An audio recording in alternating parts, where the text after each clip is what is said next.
दोस्तों, नवरात्रि का महापर्व बहुत ही शुभ और मंगलकारी माना जाता है। नवरात्रि के पूरे 9 दिन गंगा जल की हर एक बूंद की तरह पवित्र माने जाते हैं। ये शुभ समय भक्तों के जीवन में खुशियों की सौगात लेकर आता है। दोस्तों, आपको बता दें 2024 में इस साल मां दुर्गा घोड़े पर सवार होकर पृथ्वी लोक में पधारेंगी। शास्त्रों में वर्णित है कि तथा मान्यताओं के अनुसार अगर चैत्र नवरात्रि पर यदि माता दुर्गा का आगमन उनके वाहन सिंह पर नहीं बल्कि इस साल नवरात्रि पर मां दुर्गा का आगमन घोड़े पर होगा। घोड़े को मां दुर्गा का शुभ वाहन नहीं माना जाता है। ये युद्ध और प्राकृतिक आपदाओं का संकेत देता है। सत्ता में परिवर्तन होता है।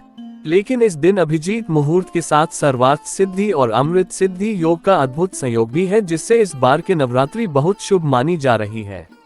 सुबह 7:35 के बाद पूरे दिन सर्वार्थ सिद्धि और अमृत सिद्धि योग रहेगा। शास्त्रों के अनुसार माना जाता है कि 9 दिनों के इन नवरात्रि के दिन मां दुर्गा के 9 रूपों की विधिवत पूजा करने से व्यक्ति को हर एक कष्टों से निजात मिल जाती है और जीवन में सुख, सौभाग्य और समृद्धि की प्राप्ति होती है। दोस्तों, इस बार नवरात्रि पूरे 9 दिनों तक मनाई जाएगी। ना एक भी दिन कम ना ज्यादा, पूरे 9 दिनों तक मनाई जाएगी। मां शेरोवाली की विशेष रूप से पूजा आराधना की जाएगी। चैत्र नवरात्रि का महापर्व भी इस बार साल 2024 में चैत्र नवरात्रि 9 अप्रैल दिन मंगलवार से शुरू होंगे। रामनवमी के दिन इनका समापन होगा। दोस्तों, पंचांग के अनुसार साल 2024 में चैत्र शुक्ल पक्ष की प्रतिपदा तिथि 8 अप्रैल की रात्रि 11:50 से शुरू होगी। इसलिए उदया तिथि की वजह से पहला नवरात्र 9 अप्रैल के दिन रखा जाएगा। इस साल चैत्र नवरात्रि की शुरुआत 9 अप्रैल 2024 और समापन 17 अप्रैल दिन बुधवार 2024 को होगा। चैत्र नवरात्रि साल 2024 में पूरे 9 दिन के होंगे। ऐसे में चैत्र नवरात्रि पर माता दुर्गा की कृपा पाने के लिए कलश स्थापना का शुभ मुहूर्त है। चैत्र नवरात्रि घट स्थापना मंगलवार अप्रैल 9, 2024 को। घट स्थापना मुहूर्त सुबह 6:02 से सुबह 10:16। घट स्थापना अभिजित मुहूर्त सुबह 11:57 से दोपहर 12:48 तक है। शुभ मुहूर्त में की गई पूजा बहुत ही शुभ मानी जाती है। इससे समस्त देवी देवताओं की कृपा प्राप्त होती है और पूजा पाठ का फल कई लाख गुना प्राप्त होता है। ऐसे में जो व्यक्ति नवरात्र आने से पहले घर से ये चीजें हटा देता है तो उसके घर में मां वैष्णो का होगा आगमन, माता लक्ष्मी का होगा वास, मां शेरोवाली आपकी झोली खुशियों से भर देंगी। इसीलिए नवरात्र आने से पहले घर से ये चीजें फौरन हटा दें। दोस्तों, आज हम कुछ ऐसी ही गलतियों के बारे में जानेंगे जो अगर आपके घर में भी होती है तो माता लक्ष्मी कभी नहीं करती। ऐसे घर में प्रवेश फिर चाहे आप कितनी ही पूजा पाठ कर लो, माता लक्ष्मी ऐसे घर में कभी नहीं आती। ऐसे घर से देवी देवता भी हमेशा दूर रहते हैं। नमस्कार दोस्तों, पूरी जानकारी को देखने के लिए इस वीडियो को अंत तक जरूर देखें। सच्ची श्रद्धा से कमेंट बॉक्स में लिखें जय माता दी। माता रानी के लिए एक लाइक तो बनता है। दोस्तों, सबसे पहले नवरात्रि के पहले ही मंदिर की अच्छी तरह से साफ सफाई कर ले। मंदिर के अंदर अगर पुरानी मालाएं हैं, टूटी फूटी मूर्तियां हैं, उसके साथ ही खाली माचिस के डिब्बे रखे हुए हैं तो उन्हें बाहर फेंक दे तथा टूटी मूर्ति को किसी नदी में प्रवाहित कर दे। घर में छोटे बच्चों को नवरात्रि का व्रत नहीं रखना चाहिए। इससे उनकी जान को खतरा हो सकता है, क्योंकि इस व्रत में शरीर को अधिक शक्ति की जरूरत होती है। माता शेरोवाली की तस्वीर अगर कांच के फ्रेम की है और वो कांच हल्की सी भी अगर टूटी हुई हो तो ऐसी कांच को बदल वाले या ऐसी तस्वीर को जल में विसर्जित कर दें। टूटी मूर्ति की पूजा करने से, टूटी तस्वीर की पूजा करने से आपकी श्रद्धा, भक्ति, व्रत आदि सब टूट जाता है। आपका व्रत खंडित हो जाता है। दोस्तों, नवरात्रि के 9 दिन बहुत ही पवित्र होते हैं। नवरात्रि के इन 9 दिनों में आचार, विचार और घर को साफ सुथरा और पवित्र रखना अति आवश्यक है। इसीलिए नवरात्रि के 9 दिनों में ब्रह्मचर्य का पालन किया जाता है और तामसिक भोजन ग्रहण नहीं किया जाता। नवरात्रि के 9 दिनों में माता रानी के भक्तों को प्याज, लहसुन, मांस, मदिरा और अंडे से दूर रहना चाहिए। अधिकतर भक्त इन नियमों का पालन भी करते हैं, लेकिन वो एक गलती कर बैठते हैं। वो नवरात्रि के 9 दिनों में अपने घर इन चीजों को रख लेते हैं। ऐसा भूलकर भी नहीं करना चाहिए। भागवत पुराण के अनुसार नवरात्रि के 9 दिनों तक माता रानी अपने भक्तों के घर में वास करती है। अगर आप भी चाहते हैं कि माता रानी आपके घर में वास करे तो आप अपने घर के वातावरण को पवित्र रखें और नवरात्रि शुरू होने से पहले ही अपने घर से प्याज, लहसुन, मीट, अंडा और मदिरा को बाहर निकाल दें। अपने घर को साफ रखें। इन वस्तुओं को घर से बाहर निकालने के बाद अपने घर में गंगाजल का छिड़काव अवश्य करें। भगवद गीता में भगवान कृष्ण कहते हैं, बगैर गंगा जल छिड़काव कोई भी मंगल कार्य सफल नहीं माना जाता। गंगा जल का छिड़काव स्वयं भगवद गीता में श्री कृष्ण ने बताया था। अगर आपके घर में गंगाजल न हो तो मार्केट से गौमूत्र ला सकते हैं और गौमूत्र लाकर आप गौमूत्र का अपने घर में छिड़काव करें। बस थोड़ा सा पानी में डाल लें। इससे आपके घर का वातावरण पवित्र हो जाएगा। घर में मौजूद नकारात्मक ऊर्जा भी नष्ट हो जाएगी और जिस घर में वातावरण पवित्र होता है और नकारात्मक ऊर्जा नहीं होती, वहां माता रानी का वास सदैव होता है। नवरात्रि के पहले आप अपने पूरे घर की अच्छी तरह से साफ सफाई कर ले। घर में जो भी फालतू सामान है, फटे पुराने कपड़े, उन्हें बाहर निकाल दें। घर में बेकार पड़ा सामान नकारात्मक ऊर्जा लाता है, इसीलिए गंदगी बिल्कुल भी ना करें। धूप दीप जलाकर वातावरण को स्वच्छ रखें। दोस्तों, माता के आगमन के लिए घर का दरवाजा जरूर सजाना चाहिए। इससे माता आकर्षित होती है और घर के द्वार में प्रवेश करती है। माँ के आगमन के लिए द्वार को फूलों से सजाना चाहिए। दोस्तों, कई लोग ऐसे हैं जो माता रानी की चौकी कागज बिछाकर बनाते हैं, जो कि बिल्कुल गलत माना गया है। माता की चौकी के लिए आप नीचे लाल कपड़ा ही बिछाए।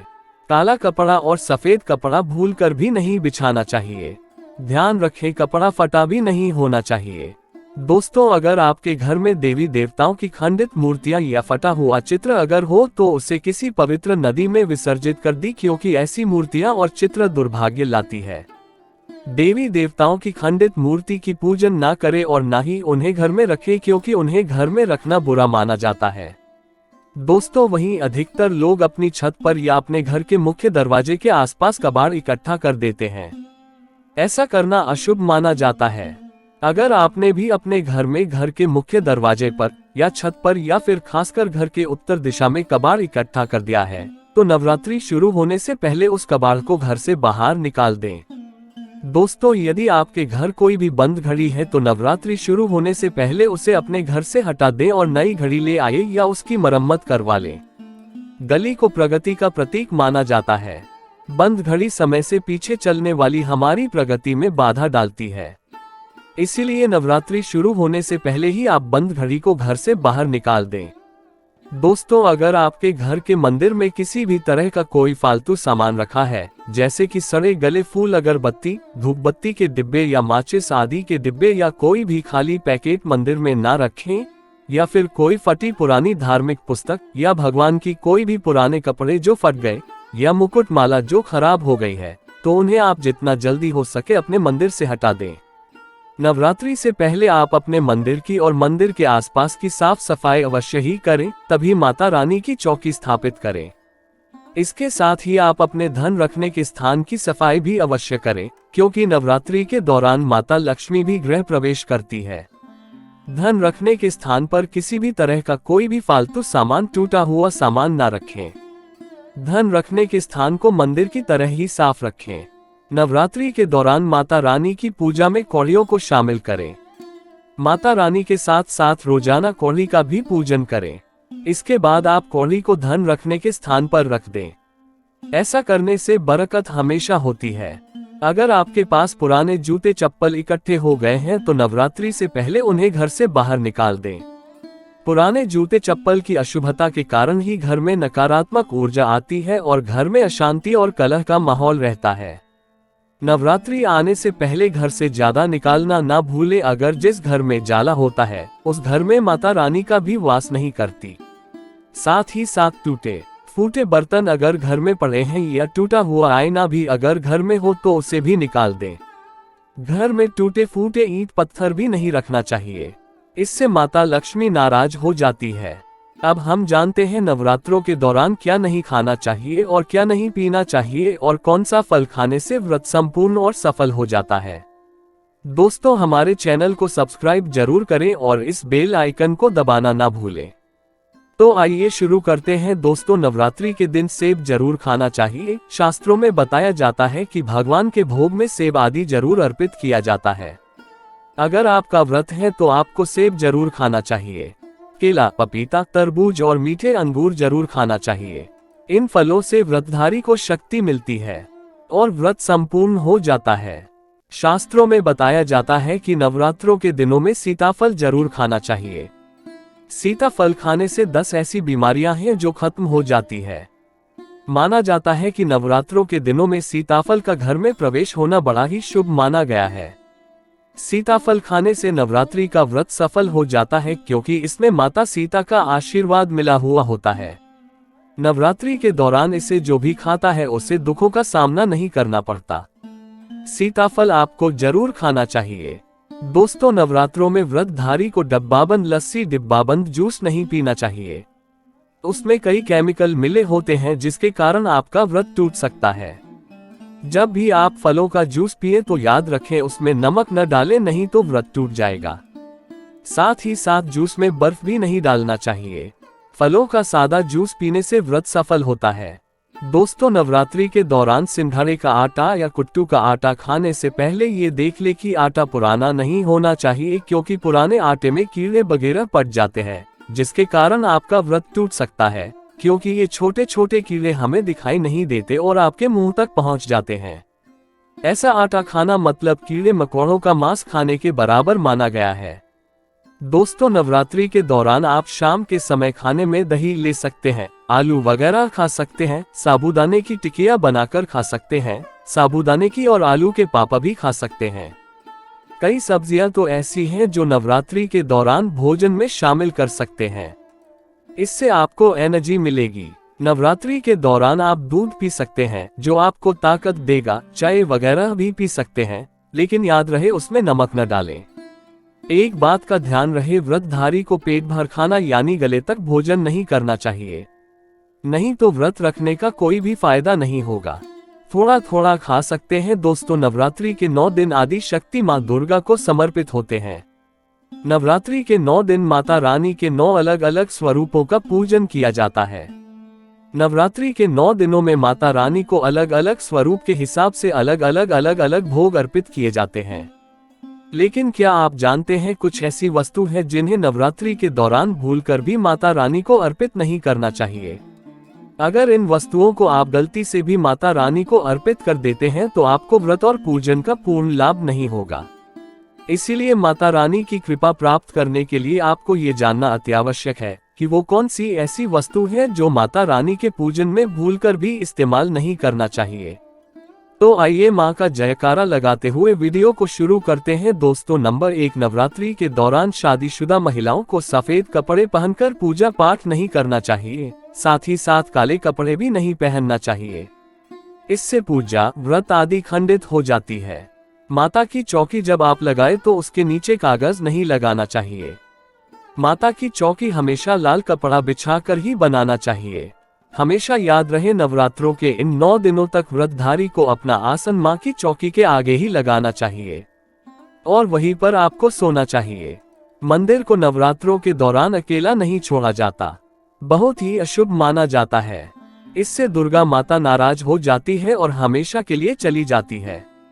दोस्तों, नंबर 2, नारियल। हिंदू धर्म में नारियल को समृद्धि, धन, श्रद्धा और सम्मान का सूचक माना जाता है।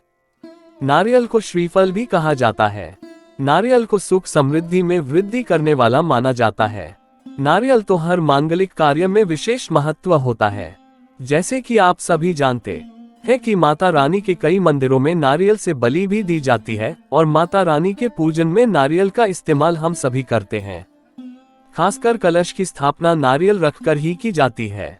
माता रानी के पूजन में हम नारियल इस्तेमाल करते समय कुछ गलतियां कर बैठती है। दोस्तों, नारियल कई प्रकार के होते हैं। एक हरा, दूसरा सूखा जिसके अंदर पानी होता है। जिन्स नारियल के अंदर पानी होता है। माता रानी के पूजन में सदैव पानी, बाला और जटा वाला नारियल ही इस्तेमाल करें। नारियल का पूर्ण होना चाहिए। नारियल चटका हुआ, क्या टूटा हुआ नहीं होना चाहिए, क्योंकि साबुत नारियल ही पूर्ण और पवित्रता का प्रतीक होता है। साबुत नारियल ही सुख समृद्धि का प्रतीक होता है। साबुत नारियल को ही श्रीफल यानी कि मां लक्ष्मी का फल कहा जाता है। नवरात्रि में माता रानी के कलश की स्थापना करते समय जटा वाला यानी पानी वाला नारियल ही कलश पर स्थापित करना चाहिए। साथ ही यह ध्यान रखना चाहिए कि नारियल को सदैव कलश के ऊपर लेटाकर रखना चाहिए। घट स्थापना करते समय कभी भी नारियल को खड़ा करके नहीं रखा जाता। नारियल को सदैव लेटाकर कलश के ऊपर रखा जाता है। साथ ही नारियल को स्थापित करने से पहले आप नारियल को लाल कपड़े में लपेटकर उस पर और फिर लाल चुनरी उड़ाकर आप नारियल को कलश के ऊपर स्थापित करें। शास्त्रों के अनुसार कलश के ऊपर जब सही तरीके से नारियल रखा जाता है और सही प्रकार का नारियल रखा जाता है, तभी ही व्रत और पूजन का पूर्ण फल प्राप्त होता है। ये भी ध्यान रहे कि महिलाएं माता रानी को नारियल अर्पित तो कर सकती है, लेकिन कभी भी माता रानी के सामने नारियल को भूलकर भी न तोड़ें, क्योंकि नारियल बीज रूप होता है और स्त्रियां बीज रूप से ही शिशु को जन्म देती है। इसीलिए कभी भी महिलाओं को नारियल नहीं तोड़ना चाहिए। दोस्तों, नंबर 3, लौंग। लौंग हम सभी माता रानी के पूजन में इस्तेमाल करते हैं, लेकिन लौंग का इस्तेमाल करते समय एक बहुत बड़ी गलती कर बैठते हैं। हमेशा ध्यान रखना चाहिए कि माता रानी को सदैव फूल वाली लौंग ही अर्पित करना चाहिए। जिस लौंग के ऊपर फूल नहीं होता या फिर जिस लौंग के पीछे लकड़ी की डंडी नहीं होती, उसको आप माता रानी के पूजन में भूलकर भी इस्तेमाल ना करें। फूल वाले लौंग को ही पूर्ण माना जाता है और माता रानी के पूजन में कोई भी अपूर्ण वस्तु, कोई भी खराब वस्तु या टूटे हुए अक्षत इस्तेमाल नहीं करना चाहिए। इसीलिए सदैव माता रानी के पूजन में फूल वाली लौंग का ही इस्तेमाल करें। दोस्तों, नंबर 4, तुलसी के पत्ते अर्पित नहीं करने चाहिए। माँ दुर्गा के पूजन में तुलसी पत्र का इस्तेमाल करना वर्जित माना जाता है। तुलसी पत्र के अलावा मामला भी माता रानी को अर्पित नहीं करना चाहिए और दुर्गा भी माता रानी को अर्पित नहीं करना चाहिए। दुर्वा भगवान श्री गणेश को अति प्रिय है। नवरात्रि में आप भगवान गणेश को दूर्वा अर्पित कर सकते हैं। भगवान विष्णु जी को तुलसी के पत्ते अवश्य अर्पित कर सकते हैं, लेकिन माता रानी को भूलकर भी तुलसी के पत्ते या दूर्वा अर्पित ना करें। माता रानी को सफेद फूल भी अर्पित ना करें। माता रानी को सदैव लाल रंग के फूल अर्पित करने चाहिए। लाल रंग के फूल माता रानी को अति प्रिय है। खासकर माता को गुड़हल और कमल के फूल अति प्रिय है। शास्त्रों में बताया जाता है कि घर में माता रानी की 2 या 3 मूर्तियां या फोटो नहीं होने चाहिए। इस बात का भी आप विशेष ध्यान रखें कि माता रानी के पूजन में कोई भी खंडित चीज इस्तेमाल ना करें। खंडित चीज जैसे कि चटका हुआ या टूटा हुआ दीपक या फिर अटका हुआ कोई बर्तन। साथ ही ये भी ध्यान रहे कि लोहे के और प्लास्टिक के बर्तन आप माता रानी के पूजन में इस्तेमाल न करें, क्योंकि प्लास्टिक के चाइनीज बर्तन हड्डियों के पाउडर से मिलकर बनते हैं। ऐसा ना करें। ऐसे बर्तनों को माता रानी के पूजन से सदैव दूर रखें। माता रानी को जो पुष्प अर्पित कर रही है उन्हें सूंघे नहीं। सुनते हुए फूल या गिरे हुए फूल या फिर मुरझाए हुए फूल माता को अर्पित ना। दोस्त, नवरात्रि के अष्टमी और नवमी तिथि पर कन्या पूजन का विधान है। ऐसे में आप अष्टमी और नवमी को इन दोनों तिथियों में कन्या पूजन अवश्य ही करें। शास्त्रों में 9 दिनों के नवरात्रि को बहुत ही शुभ और मंगलकारी माना जाता है और वही 8 दिनों की नवरात्रि को अच्छा नहीं माना जाता। ऐसे में 10 दिनों की नवरात्रि बहुत ही शुभ मानी गई है। शास्त्रों के अनुसार नवरात्रि के दिनों में माता रानी का पूजन करने से, कन्या पूजन करने से माँ अभय वरदान प्रदान करती है। श्रीधर की तरह सच्चे हृदय कोमल वाले व्यक्ति के सभी कष्टों का निवारण माँ शीघ्र ही करती है। माँ की उपासना से विनम्रता का विकास होता है। सभी कष्ट, दरिद्रता, दुख, कष्ट नष्ट हो जाते हैं। नवरात्रि में माता रानी का व्रत और पूजन किया जाता है, लेकिन नवरात्रि के दौरान सबसे ज्यादा महत्व होता है कन्या पूजन का। दोस्तों, माना जाता है व्रत और उपासना से माता रानी इतना प्रसन्न नहीं होती है जितना कि कन्या पूजन से होती है। नवरात्रि में छोटी छोटी कन्याओं को माता रानी का स्वरूप माना जाता है। कन्याओं को भोग लगाया जाता है, उन्हें प्रसन्न किया जाता है और बदले में आशीर्वाद मांगा जाता है। कन्याओं को प्रसन्न करने के लिए गिफ्ट आदि उपहार वगैरह दिए जाते हैं। माना जाता है अगर कन्या को कोई भेंट दी जाए और वो उसे खुशी खुशी स्वीकार कर ले तो इसका मतलब है माता रानी अर्थात माता वैष्णो ने वो भेंट स्वीकार कर ली जिन पर कन्याएं प्रसन्न होती है, तो समझो उन्हें माता रानी का आशीर्वाद मिल गया और माता रानी की कृपा से उन्हें मुहमांगा वरदान प्राप्त होता है। नवरात्रि में 2 साल से लेकर 10 साल तक की कन्या का पूजन होना चाहिए। अष्टमी अथवा नवमी को कन्याओं के पैर धोकर भोजन कराना, उपहार आदि देना श्रेष्ठ माना जाता है। दोस्तों, कैसे करें कन्याओं का स्वागत? कन्या जब आपके घर आए तब सभी के पैरों को दूध और पानी से उनके पैरों को धुलाना चाहिए। फिर उसके बाद कन्याओं को किसी साफ जगह पर जमीन पर कपड़ा बिछाकर बैठाना चाहिए। उनके माथे पर अक्षत, फूल और कुमकुम लगाना चाहिए। फिर उसके बाद भोजन ग्रहण करवाना चाहिए। लेकिन हमेशा याद रहे, कन्याओं की थाली में 3 पूरियां कभी ना रखें, इसे शुभ नहीं माना जाता। 3 पूरियां तथा 3 रोटियां मरने वाले व्यक्ति के लिए निकाली जाती है और जेल में कैदियों के लिए दी जाती है। ऐसे में कन्याओं को उनकी थाली में 3 पूरी कभी ना दे, लेकिन 1-2 करके पूरियां दे सकती है। इससे 3 संख्या बढ़ जाती है। दोस्तों, कन्याओं को खाना खिलाने के बाद अंत में कन्याओं के सर पर लाल चुन्नी उड़ाना चाहिए और भोजन में आपको खीर, पूरी, हलवा, चना तथा आलू की सब्जी, छोले वगैरह की सब्जी खिलाना चाहिए। पनीर आदि भी खिलाया जा सकता है, लेकिन भूल से भी लहसुन और प्याज का इस्तेमाल कभी ना करें, अन्यथा अनर्थ हो जाएगा।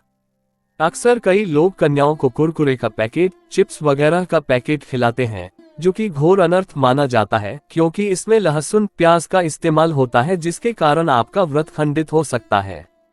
माँ दुर्गा क्रोधित हो सकती है। जहां आपने 9 दिनों तक लहसुन प्याज का परहेज किया, लेकिन आपकी एक गलती पूरे व्रत को खंडित कर सकती है। कन्या को डब्बाबंद कोई भी ऐसी चीजें ना खिलाएं जिसमें लहसुन प्याज होता है। कई चीजें तो ऐसी होती हैं मार्केट में जिसके अंदर लहसुन प्याज का इस्तेमाल होता है। ऐसा आप कभी मत करना। दोस्तों, कई लोग कन्या पूजन में खाना घर पर नहीं बनाते और मार्केट से रेडीमेड लाकर ही खिलाते हैं तथा दही जलेबी खिलाते हैं, जो कि शुभ नहीं माना जाता। भले ही आप दही जलेबी खिला सकते हैं, परंतु माता को घर का बना हुआ शुद्ध भोजन ही अति प्रिय है। खासकर नवरात्रों के दौरान घर में पक्का खाना अवश्य बनाना चाहिए। माता रानी बहुत प्रसन्न होती है। घर का बना पक्का खाना ही कन्याओं को खिलाना चाहिए। हमेशा याद रखें, कन्याओं को प्लास्टिक के बने दोने में खाना नहीं खिलाना चाहिए। ऐसे बर्तन पूजा पाठ के लिए शुद्ध नहीं, अशुभ होते हैं। कन्याओं को हमेशा स्टील के बर्तन या पत्तों से बने बर्तनों में ही भोजन कराना चाहिए। बहुत ही शुभ माना गया है। दोस्तों, भोजन कराने के बाद कन्याओं की थाली में एक लौंग जरूर रखना चाहिए, क्योंकि लौंग देवी शक्ति तथा दुर्गा माँ को बहुत प्रिय है। लौंग माता शक्ति का प्रतीक होती है। लौंग में नवदुर्गा का वास होता है। इन 9 दिनों में माता रानी को लौंग का भोग ही लगाया जाता है। इसीलिए कन्याओं को थाली में चुपचाप एक लौंग जरूर रख दें। आपका भाग्य चमक जाएगा। माता लक्ष्मी आपके जीवन में धन की कोई भी कमी नहीं होने देगी। आपको बता दें, कन्या को उपहार में क्या दें। कन्याओं को खुश करने के लिए उनकी थाली में दक्षिणा डालें, ताकि आपके घर में संपन्नता बनी रहे तथा धन की कोई भी कमी ना हो। कन्याओं को कोई सुंदर गिफ्ट दे सकते हैं।